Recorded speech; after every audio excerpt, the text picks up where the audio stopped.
नमस्कार। आज आप दोस्तों से चलिए आज हम फिर से लाए हैं देश और दुनिया की तमाम छोटी बड़ी ब्रेकिंग न्यूज। तो खबरों को स्टार्ट करने से पहले एक छोटी सी रिक्वेस्ट है दोस्तों, अगर आप चैनल पर नए आए हैं तो चैनल को सब्सक्राइब कर ले और नोटिफिकेशन को भी ऑन कर ले और साथ में वीडियो को एक लाइक जरूर कर ले और वीडियो को अपने दोस्तों में ज़्यादा से ज़्यादा शेयर कीजिए। तो चलिए बढ़ते हैं खबरों की ओर।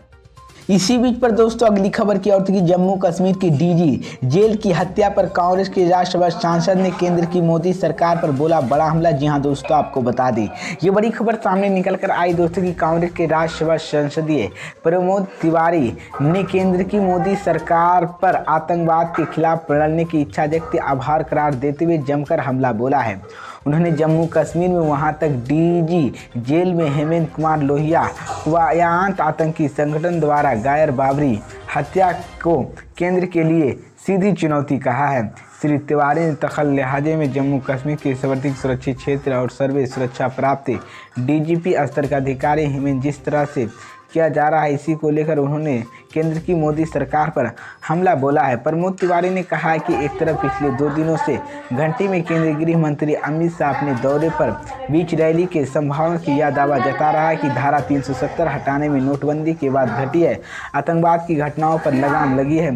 गृह मंत्री ने इस दावों को विपरीत पड़ोसी मुल्क संरक्षण पर्याप्त आतंकी संगठन असम रहने वाली विशिष्ट आश्रय से अधिकार दी है जम्मू कश्मीर में। तो ये बड़ी अपडेट है दोस्तों। इसी बीच पर दोस्तों अगली खबर की औरतों की जनसंख्या नियंत्रण कानून को लेकर आरएसएस के प्रमुख मोहन भागवत ने दिया बड़ा बयान, बोले किसी को भी नहीं मिला छूट। जी हां दोस्तों, आपको बता दें ये बड़ी खबर सामने निकल कर आई दोस्तों की राष्ट्रीय संशोधक संघ यानी आरएसएस के एवरेस्ट विजेता पश्चिमी संतोष यादव ने अपना विजयदशमी समारोह के मुख्य अतिथि बनाया है। यह पहला मौका जब आरएसएस ने किसी महिला अपने दशहरा कार्यक्रम के मुख्य अतिथि बनाया और संतोष यादव जनकरण मोहन भागवत की सदा पूछा परित अल्पसंख्याओं के स्वागत को संबोधित कर रहे थे। उन्होंने नागपुर में आरएसएस के मुख्यालय में परंपरा श्रेष्ठ पूजा की और संक्रांति के अपने संबोधन के दौरान कहा कि हमारी आत्मा इसी पृष्ठ स्पष्ट जानकारी होनी चाहिए, लेकिन जनसंख्या पर एक स्मृति बीते। उन्होंने शपथ समान लागू करते हुए छूट नहीं मिले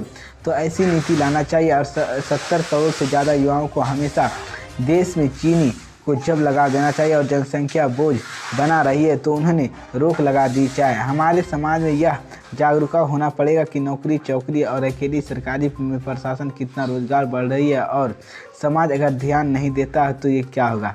इस बीच तो ये बड़ी अपडेट है दोस्तों कि आरएसएस के कार्यक्रम में महिलाओं की भागीदारी डॉक्टर साहब के वक्त से हो रहे को लेकर बयान दिया है। तो ये बड़ी अपडेट है दोस्तों कि जनसंख्या नियंत्रण कानून को लेकर आरएसएस के प्रमुख मोहन भागवत ने यह बड़ा बयान दिया है। इसी बीच पर दोस्तों अगली खबर की औरतों की गुजरात में केजरीवाल ने बीजेपी पर बोला बड़ा हमला, कहा गुजरात के पसंद आ रही है आपकी योजना। जी हां दोस्तों, आपको बता दें ये बड़ी खबर सामने निकल कर आई दोस्तों की भाजपा नहीं चाहती है कि दिल्लीवासियों में फ्री बिजली मिले, इसलिए उपराज्यपाल के षड्यंत्र रचा है। और मुख्यमंत्री अरविंद केजरीवाल ने कहा कि गुजरात के लोगों के आप की फ्री बिजली गारंटी खूब पसंद आ रही है, इसलिए बीजेपी दिल्ली में फ्री बिजली रोकना चाहती है। दिल्ली के लोग भरोसा रखना है और मैं आपकी फ्री बिजली किसी हालत में रोकने नहीं दूंगा। लेकिन केजरीवाल ने कहा कि गुजरात में लोगों को विश्वास दिलाता हूं कि सरकार बनने पर एक मोर्चा आपकी भी बिजली फ्री होगी और हर चीज़ इतना टैक्स लगा दिया जाएगा और महंगाई बढ़ी तो लोगों की खून चूस रहे हैं। अगर मैं लोगों के बीच फ्री बिजली करके थोड़ी राहत देता हूं तो वो भी बर्दाश्त नहीं होता है। आम आदमी पार्टी के वरिष्ठ नेता और विधायक सौरभ भरद्वाज ने पार्टी मुख्यालय में प्रदर्शन संबोधित करते हुए कहा कि भारतीय जनता पार्टी को न जाने क्या समस्या है कि हर बड़े त्यौहार पर कोई ना कोई संकट पैदा कर जाती है। और उन्होंने आरोप लगाया कि दिल्ली के उपराज्यपाल ने भाजपा के षड्यंत्र में शामिल होने को लेकर काम क्या जिसकी कोशिश में भाजपा कई वर्षों से हो रही है और पिछले कुछ दिनों से देखा जा रहा है। आम लोगों की खासतौर पर कमजोर वर्गों के लिए मिली सब्सिडी के शर्त खत्म करने को लेकर आम आदमी पार्टी के वरिष्ठ नेता सौरभ भरद्वाज ने बीजेपी पर निशाना साधते हुए कहा कि गुजरात में आम आदमी पार्टी के विधेयक को रोकने के लिए भाजपा दिल्ली मुक्त बिजली खत्म करने के लिए बड़ा षड्यंत्र रचा है। दिल्ली में करीब 56 लाख उपभोक्ता 30 लाख बिजली बिल शून्य होता है और गुजरात में हर शहर गांव मोर्चा दिसंबर में आम आदमी पार्टी की सरकार बनेगी और दिल्ली पंजाब के बाद गुजरात में भी आम आदमी पार्टी की सरकार मुफ्त बिजली देगी। और पंजाब भाजपा की केंद्र सरकार और एलजी कितनी भी कोशिश कर ले, लेकिन आपकी सरकार अपने हर राज्य मुफ्त बिजली देगी।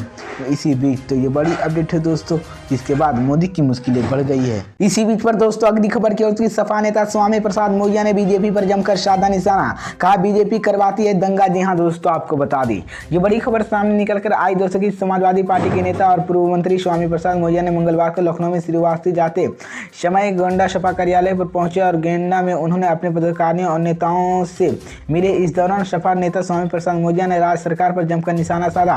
उन्होंने कहा है कि इस सरकार में कानून व्यवस्था ध्वस्त हो गई है और महिलाओं बहनों के साथ अत्याचार हो रहा है। करीब कमजोर और किसानों हर वर्ग ठगा महसूस कर रहे हैं। इस बीच स्वामी प्रसाद मौर्य ने कहा है कि सही मायने तो दंगा भारतीय जनता पार्टी करवाती है, लेकिन इस समय सरकार मैं है तो अपने सत्ता में नशे के लोगों पर जुल्म करा रही है।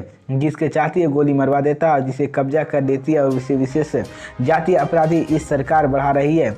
वहीं सुपा बसपा राष्ट्रीय अध्यक्ष ओम प्रकाश राजभर ने निशाना साधते हुए वो अपने बयानबाजी को लेकर महसूर, कभी भी वो अपने बयान को भी भूल जाते हैं। बीजेपी के शीर्ष नेताओं ने उनकी बीते पर वहीं मिले होते तो दांत दिखाने लगती है और खाने पीने की संभावना की जाती है।